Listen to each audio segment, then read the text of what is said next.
وقتی با دستای گرمت تن سردمو می ساختی، من به تو دل باخته بودم، تو دلو به من نباختی. تو هوای سرد و برفی واسه من قصه می گفتی، خاطرت هست که می گفتی آب نشی یه وقت بیفتی. خاطرت هست که می گفتی آب نشی یه وقت بیفتی.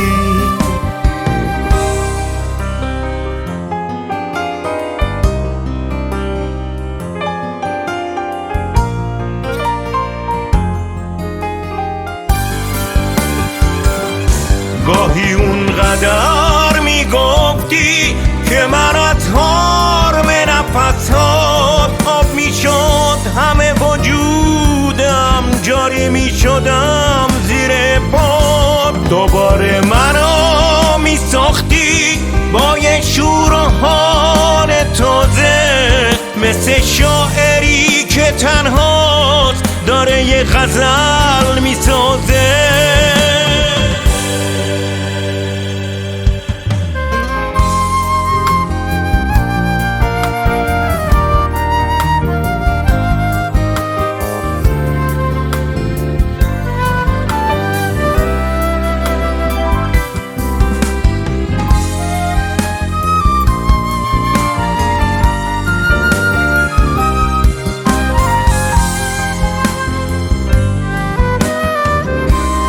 ندونستی که این آدم دلشو چه ساده باخته به کسی که عاشقونه یه روزی اونو می ساخته.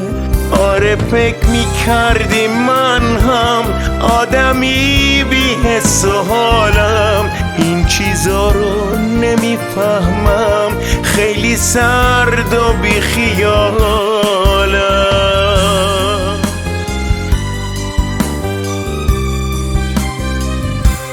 آخه آدمای برفی همشون برفی که نیستن، دلشون به عشق گرمه اگه تو سرما می ایستن. آخه آدمای برفی همشون برفی که نیستن، دلشون به عشق گرمه اگه تو سرما می ایستن. و اگه یه روز نباشی آب میشم بی تو میمیرم، اما با دستای گرمت حس زندگی میگیرم.